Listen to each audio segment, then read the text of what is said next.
আমরা তড়িৎ রাসায়নিক কোষের এবং কোষ বিভব সম্পর্কে বিগত ক্লাসে যা আলোচনা করছিলাম এখন তার এমসিকিউ প্রবলেমগুলা দেখব।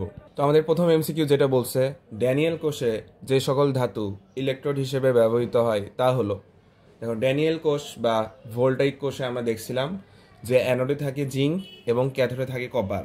তাহলে আমাদের ইলেকট্রোড হিসেবে ব্যবহৃত হবে কপার এবং জিঙ্ক ড্যানিয়েল কোষ। দেখছো তড়িৎ রাসায়নিক কোষ থেকে ঢাকা ইউনিভার্সিটি 21-22 প্রবলেমটা এসেছিল। এরপর দেখো ইলেকট্রোকেমিক্যাল সেল নোটেশনের ক্ষেত্রে নিচের কোনটি সঠিক? হ্যাঁ, তাহলে জিঙ্ক কি করতেছে? জিঙ্কের বেসিক্যালি হয় ইলেকট্রন জারণ হয়, তার মানে জিঙ্ক সালফেট থেকে জিঙ্ক 2+ কনভার্ট হয়েছে, দ্রবণে চলে আসছে, তড়িৎদ্বার থেকে দ্রবণে চলে আসছে, এখানে দ্রবণ চাপ থাকে। হ্যাঁ, এটা ঠিক আছে। এখানে মাঝখানে হচ্ছে তোমার ড্যানিয়েল কোষেই তো আমরা এটা দেখছিলাম। আর কপার 2+ কি করে? দ্রবণ থেকে ক্যাথোডে কপার আকারে জমা হয়। তো আমার মনে হচ্ছে answer B is the most accurate. So answer B is the correct answer. এরপরের প্রবলেমটা কি বলছে? তড়িৎ রাসায়নিক কোষের সল্ট ব্রিজে কোন লবণের সম্পৃক্ত জলীয় দ্রবণটি উৎকৃষ্ট? তড়িৎ রাসায়নিক কোষে তো সল্ট ব্রিজ বা লবণ সেতু ইউজ করা হয়। এই লবণ সেতুতে বেসিক্যালি কোন লবণটা উৎকৃষ্ট আর কি, বা উৎকৃষ্ট মানে এখানে ভালো বোঝাচ্ছে। তো কেসিএল তো সবচেয়ে উৎকৃষ্ট বা সবচেয়ে ভালো, তাই না? কেসিএল কিন্তু সবচেয়ে ভালো এবং সবচেয়ে গুরুত্বপূর্ণ। সো অ্যান্সার হচ্ছে ডি। দেখো নিম্নের জারণ বিজারণ বিক্রিয়াটি যে তড়িৎ কোষে ঘটে সেটি কোষ সংকেত কোনটা? দেখো কি হয়েছে, কপার সালফেট দ্রবণ আকারে আছে, সেখান থেকে কপার 2+টা দুইটা ইলেকট্রন গ্রহণ করে কপারে কনভার্ট হয়েছে। জিঙ্কের ক্ষেত্রে জিঙ্ক হচ্ছে ফার্স্টে অ্যানোড তড়িৎদ্বারে ছিল, দেন সে আর কি দ্রবণে জিঙ্ক 2+ আকারে চলে আসছে। ঘটনাটা কিন্তু এটাই হচ্ছে। বেসিক্যালি এটা ড্যানিয়েল কোষেরই সংকেত বা বিক্রিয়া বলতে পারো। তো আসো দেখি, তার মানে এটা আমরা আগে দেখি, আমরা আগে জিঙ্কটা খুঁজে বের করে দেখি। জিঙ্ক থেকে জিঙ্ক সালফেট তৈরি হতে হবে, তাই না?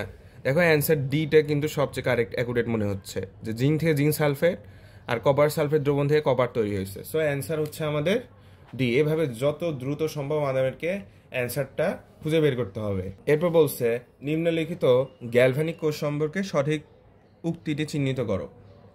এটা একটা গ্যালভানিক কোষ বা হোয়াট এভার কিছু একটা।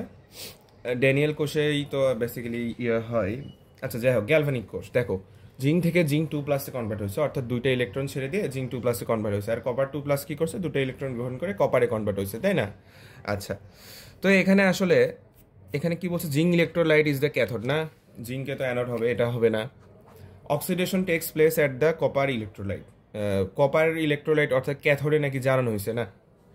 কপার ইলেকট্রোলাইটে হবে না, জিঙ্ক ইলেকট্রোলাইটে জারণ হইতো।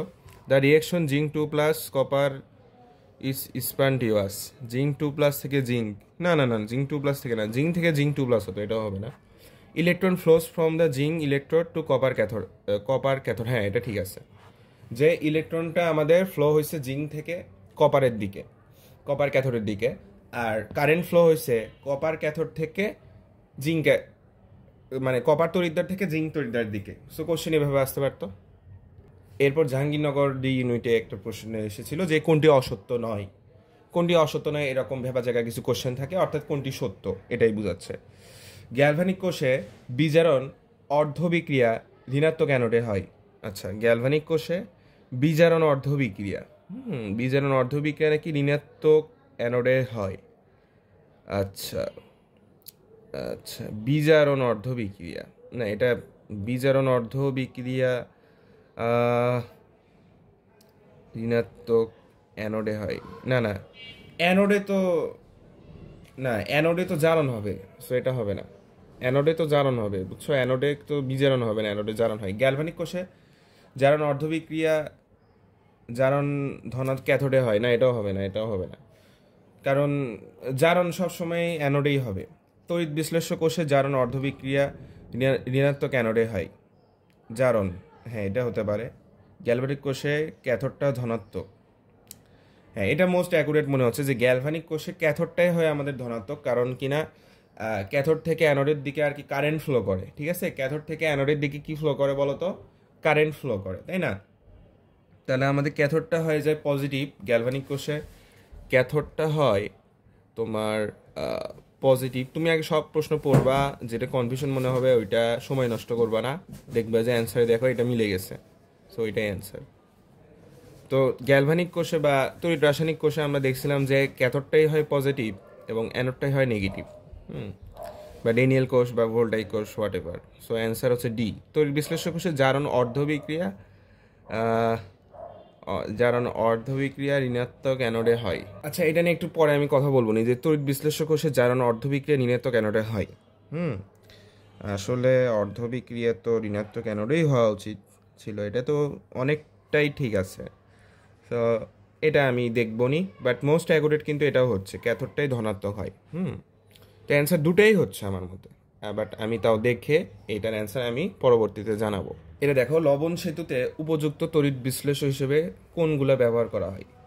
তো লবণ সেতুতে উপযুক্ত তড়িৎ বিশ্লেষ্য হিসেবে দেখো, লবণ সেতুতে উপযুক্ত তড়িৎ বিশ্লেষ্য হিসেবে প্রথমে পটাশিয়াম ক্লোরাইড ব্যবহৃত হচ্ছে, তারপর পটাশিয়ামের নাইট্রেট ব্যবহৃত হচ্ছে, অ্যামোনিয়ামের ক্লোরাইড ব্যবহৃত হচ্ছে, অ্যামোনিয়ামের নাইট্রেট ব্যবহৃত হচ্ছে, and last of all sodium sulphate use হয় এই লবণ সেতুতে। তো আমাদের দেখো এই কোশ্চেনে তাহলে কোনটা মিলতেছে, পটাশিয়াম ক্লোরাইড আছে, পটাশিয়ামের নাইট্রেটও আছে, অ্যামোনিয়াম ক্লোরাইড, অ্যামোনিয়ামের নাইট্রেটও হইতো, সোডিয়াম সালফেট। সো অ্যান্সার এ হচ্ছে পটাশিয়াম ক্লোরাইড। পটাশিয়াম সালফেট তো হবে না, সোডিয়ামের সালফেট হবে। Potassium chloride, ammonium chloride, sodium carbonate, না কার্বনেট আমরা এরকম কিছু দেখিনি, কার্বনেট হবে না।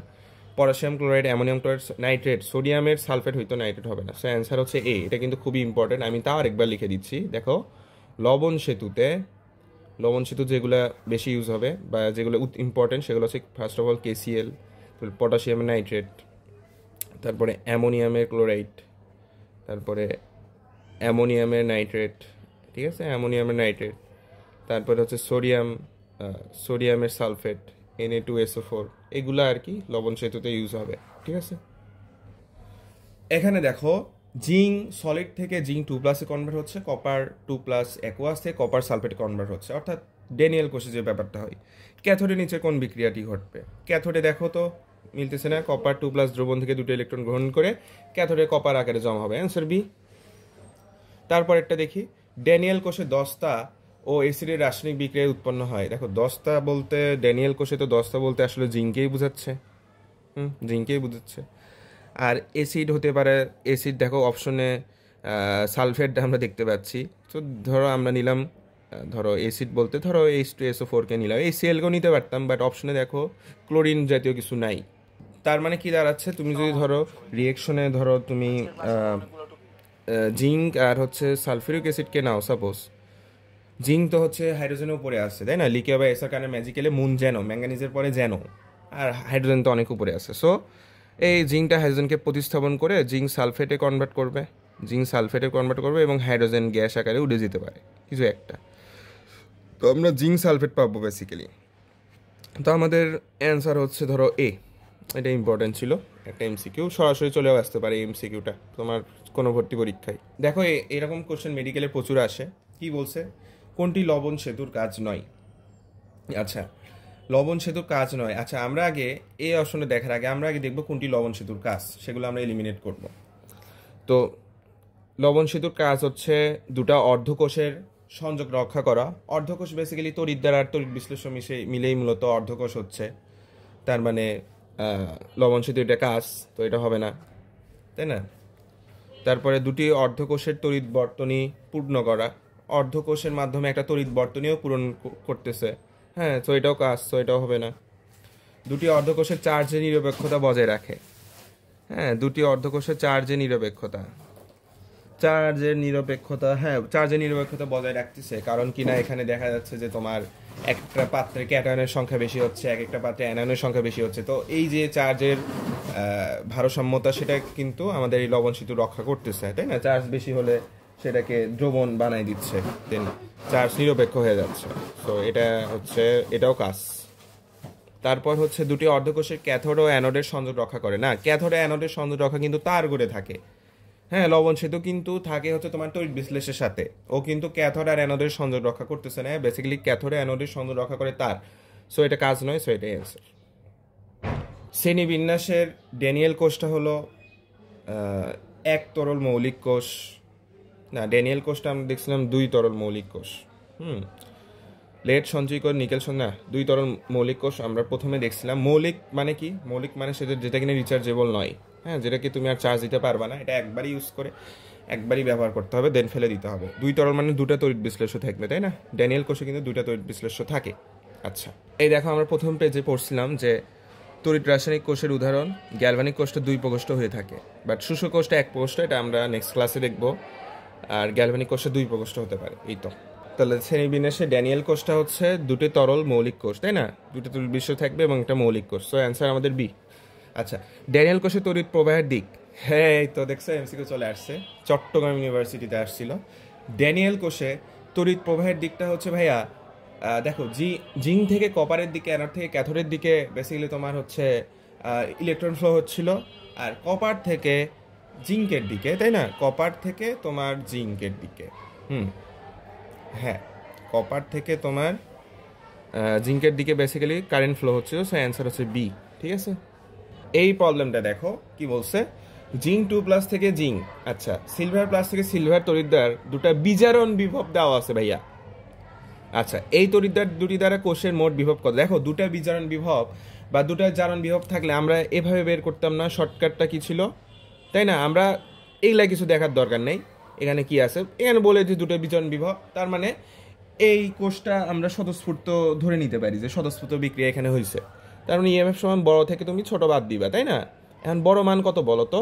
0.8, হ্যাঁ 0.8, দেখো 0.8 এটা হচ্ছে বড়, দুটোই বিজারণ বিভব দেওয়া আছে, তাহলে বড় থেকে ছোট বাদ দিব, মাইনাস দিব, আর হচ্ছে ছোট মান হচ্ছে -0.76। তাহলে এই দুটো যদি আমরা যোগ করি তাহলে মনে হয় পাবো 1.56 প্লাস ভোল্ট। সো অ্যান্সার হচ্ছে আমাদের এ। অথবা তুমি এভাবে করতে পারতা, আরেকটা নিয়ম হচ্ছে যে অ্যানোডের জারণ বিভব নিতে হবে। দেখো, এটা কিন্তু বিজারণ বিভব, অ্যানোডের জারণ বিভব যদি নাও তাহলে এটা উল্টে যাবে চিহ্নটা, আর এটা হচ্ছে ক্যাথোডের বিজারণ, তাহলে তখন আর কি দুটো যোগ করে দেখবা 1.56 আসে। ঠিক আছে, দেখো এই কোশ্চেনটা কি বলছে, ঢাকা ইউনিভার্সিটি 19-20 আসছিল। আমরা আগে কোষ সংকেতটা দেখি। আয়রন থেকে আয়রন 2+ হয়েছে, ব্রোমিন 2 লিকুইড থেকে ব্রোমিন -aqueous কনভার্ট হয়েছে। তড়িৎ রাসায়নিক কোষের সঠিক কোষ বিক্রিয়া কোনটা? এটা তো কোষ সংকেত, আমরা কোষ বিক্রিয়াটা ইউজ করি। দেখো, Fe থেকে Fe2+, হ্যাঁ মিলতেছে, Fe থেকে Fe2+, Br2 থেকে Br-, Br2 থেকে Br-, হ্যাঁ এটা হচ্ছে, তো তার মানে অ্যান্সার এ। আর দেখবা কোনোটাই মিলবে না।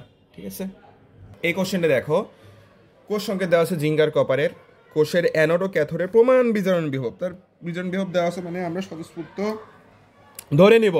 ঠিক আছে, বিজারণ বিভব দেওয়া আছে, প্রমাণ বিজারণ বিভব, অর্থাৎ 25°C তাপমাত্রার যে বিজারণ বিভব সেটা যথাক্রমে এত এত হলে প্রমাণ বিভব কত।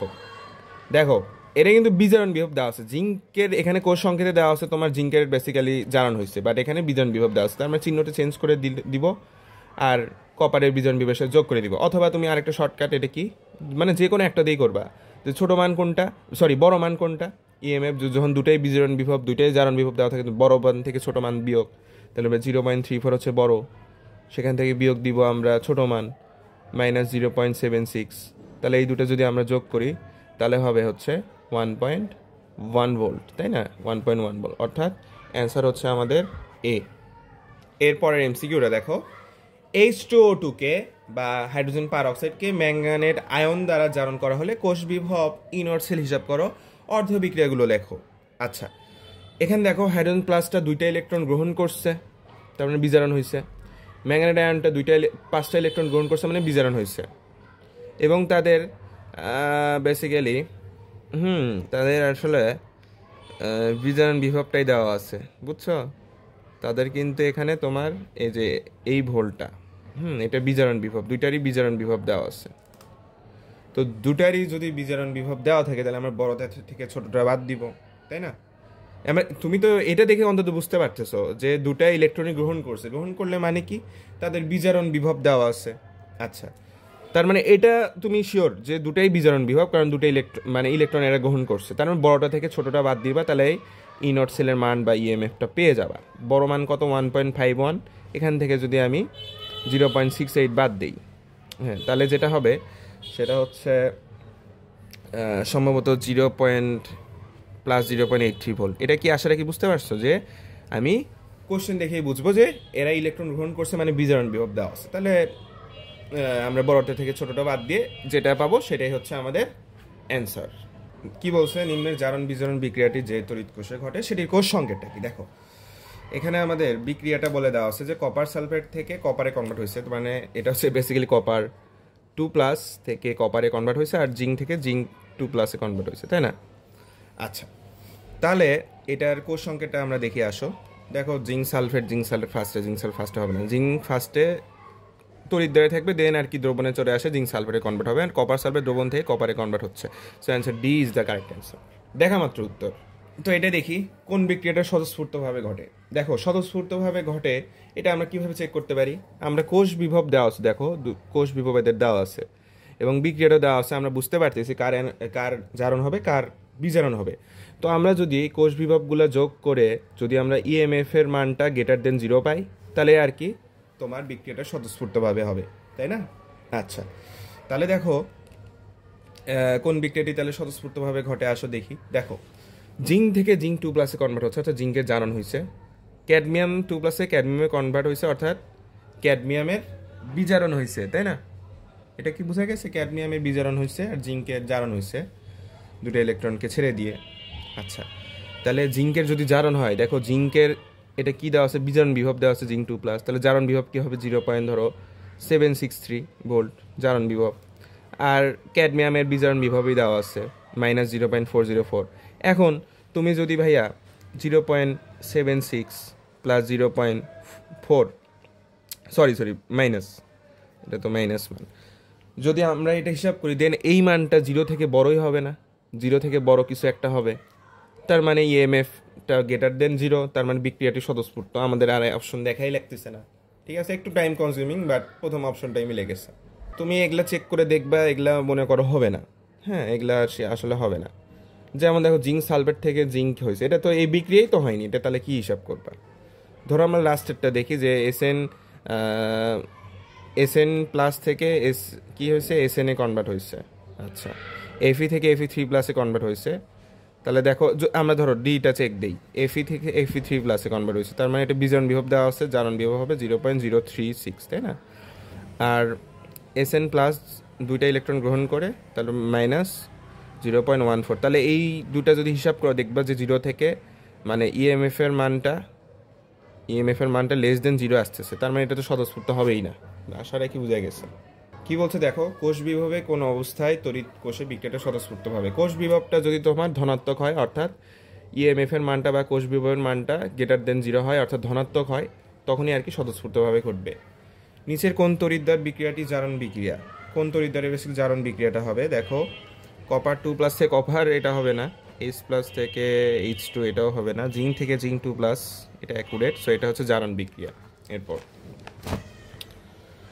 জিঙ্ক 2+ থেকে জিঙ্কে কনভার্ট হচ্ছে, কপার 2+ থেকে কপারে কনভার্ট হচ্ছে। আচ্ছা, তড়িতের প্রমাণ বিভব যথাক্রমে, ওকে। তো এটা আসলে প্রমাণ বিভব যথাক্রমে দেওয়া আছে। আচ্ছা ওয়েট, আচ্ছা এখানে একটু আমার লেখার একটু হয়েছে, এটা কিন্তু আসলে মাইনাস আছে সামনে, ঠিক আছে? এটা মাইনাস আছে সামনে একটা মাইনাস আছে 0.035 ভোল্ট, ঠিক আছে? আচ্ছা, তো তাহলে প্রমাণ বিভবটা আসলে কি হবে? দেখো জিঙ্ক 2+ থেকে জিঙ্কে কনভার্ট হয়েছে, আর প্রমাণ বিভব আসলে দেওয়া আছে, বাট জিঙ্ক থেকে আসলে জিঙ্ক 2+ হওয়ার কথা ছিল। এটা যদিও কোষ সংকেত না, কোষ সংকেত দেওয়া থাকলে তার মানে বিক্রিয়াটা স্বতঃস্ফূর্তভাবে হয়নি, এটা জাস্ট এমনি বলা আছে। তাহলে জিঙ্ক 2+ থেকে জিঙ্কে কনভার্ট হয়ে, তার এখানে তোমাকে বলে দেয়নি যে জারণ বিভব না বিজারণ বিভব, তার মানে এখানে বেসিক্যালি 0.35 যে ভোল্টটা মাইনাস, তার মানে এটা তোমার বিজারণ বিভব দেওয়া আছে। জারণ বিভবটা কি হবে? +0.35 ভোল্ট জিঙ্কের, আর জিঙ্কের সংকেতটা এরকম হবে, জিঙ্ক থেকে জিঙ্ক 2+, তাই না? আচ্ছা, আর কপারের ক্ষেত্রে কি হবে দেখো তো, কপার 2+ দুটো ইলেকট্রনকে গ্রহণ করে কপারে কনভার্ট হচ্ছে, তাহলে কপারের ক্ষেত্রে হবে এটা কি বলতো, কপারের ক্ষেত্রে হবে তোমার হ্যাঁ কপার 2+, এটা বিজারণ বিভবই দেওয়া আছে কপারের, তাহলে 0.12 ভোল্ট। তাহলে জিঙ্কের জারণ বিভব আর কপারের বিজারণ বিভব যদি আমরা যোগ করি, তাহলে যে মানটা আসবে সেটাই অ্যান্সার। তার মানে অ্যান্সার হচ্ছে আমাদের 0.47। এই দুটো যোগ করে দাও, দেখো কি আসে, 47 আসবে। দেখো অ্যানোড দিয়ে কি হয়, অ্যানোড দিয়ে ইলেকট্রন দ্রবণে প্রবেশ করে, অ্যানোড দিয়ে ইলেকট্রন দ্রবণে প্রবেশ করে, না দ্রবণে যাবে না, দ্রবণে তো যাচ্ছে না। দ্রবণ ছেড়ে যায়, অ্যানোড দিয়ে ইলেকট্রন দ্রবণ ছেড়ে যায়, হ্যাঁ দ্রবণ ছেড়ে যায়, এটা হতে পারে দ্রবণে প্রবেশ করে এবং দ্রবণ ছেড়ে যায়। না দ্রবণে দুটো একসাথে হবে না, কোনোটি নয় কোনোটি নয়। আচ্ছা এই দ্রবণ ছেড়ে যায় আর কি, হ্যাঁ বেসিক্যালি অ্যানোড দিয়ে বেসিক্যালি ইলেকট্রনগুলা দ্রবণের মধ্যেই তো থাকে ফার্স্ট, এই যে এরকম ধরো এটা অ্যানোড, তো ইলেকট্রনগুলো তো একটা দ্রবণের মধ্যেই আছে, তার দ্রবণ ছেড়ে আর কি চলে যায় আর কি, ধরো আরেকটা ক্যাথোডে যায় জমা হচ্ছে আর কি, সো দ্রবণ ছেড়ে যায়, এটা তুমি দিতে পারো। ওকে, অথবা তুমি এটা এভাবেও করতে পারো, এই কোশ্চেনটা দেখো, জিঙ্ক 2+ জিঙ্ক, কপার 2+ কপার, অর্থাৎ দুটাই বিজারণ বিভব দেওয়া আছে, দুটো বিজারণ বিভব থেকে দেওয়া থাকলে আমি কি বলছি, বড়টা থেকে ছোটটা বাদ দিবা। হ্যাঁ এভাবে চিন্তা করতে পারো, তোমার এত ইয়া করার দরকার নেই যে বড় মানটা 0.12, এটা থেকে আমি ছোট মানটা বাদ দিব 0.35, তার মানে এটা যদি যোগ করি তাহলে 0.47 আসবে। ওকে, দেখো কি বলছে, অ্যানোডে অ্যানায়ন ইলেকট্রন ত্যাগ করে কোন বিক্রিয়া অংশ করে, অ্যানোডে তো অলওয়েজ ইলেকট্রন ত্যাগ করে, যেটাই হোক অ্যানোডে হবে তোমার জারণ, যাই থাকুক অ্যানোডে, বিশ্ব উল্টে গেলেও অ্যানোডে হবে জারণ, সেটা তড়িৎ রাসায়নিক কোষ হোক আর তড়িৎ বিশ্লেষক কোষই হোক না কেন। তারপরে কি বলছে, কক্ষ তাপমাত্রা মানে 0°C, না 25°C, আই ডোন্ট নো। আচ্ছা যাই হোক হোয়াট এভার, জিঙ্ক 2+ থেকে জিঙ্ক দেখো Fe2+ এর তড়িতের বিজারণ বিভব যথাক্রমে এত এত দেওয়া আছে, তড়িৎ কোষীয় বিভব কত, ঠিক আছে, বিজারণ বিভব দেওয়া আছে। আচ্ছা তো এটা দুটারই মনে করো বিজারণ বিভব দেওয়া আছে, ঠিক আছে, সব বিজারণ বিভব দেওয়া থাকলে বড়টা থেকে ছোটটা বাদ দিবা, বড় থেকে ছোটটা বাদ দিবা। এখন তোমার হিসাবের সুবিধার্থে তুমি এভাবে করতে পারো, দুটার জারণ বিভব চিন্তা করতে পারো, তাহলে বড়টা থেকে ছোটটা বাদ দাও, বা বিজারণ বিভব দিয়েও চিন্তা করতে পারো, দেখো বড় মান কোনটা, 0.7 নাকি -0.4, -0.7 নাকি -0.4, -0.4 বড়, এটা থেকে তুমি ছোটটা বাদ দিবে -0.76, তার মানে যদি বাদ দিই দেখো -0.4 যোগ 0.76, তার মানে এই মানটা ধরো আসবে, ধরো যদিও 4 তার মানে 0.32 আসবে, তাই না, 0.32, আচ্ছা অ্যান্সার এ। দুটা একই বিভব দেওয়া থাকলে জাস্ট বড় থেকে ছোটটা বাদ। এরপর দেখো লেড থেকে লেড 2+ কনভার্ট হচ্ছে, কপার 2+ কপারে কনভার্ট হচ্ছে, ইলেকট্রোড দ্বয়ের প্রমাণ বিভব আছে আর কি। দেখো বেসিক্যালি দেখো এর হচ্ছে জারণ ঘটছে আর এর হচ্ছে তোমার বিজারণ ঘটছে।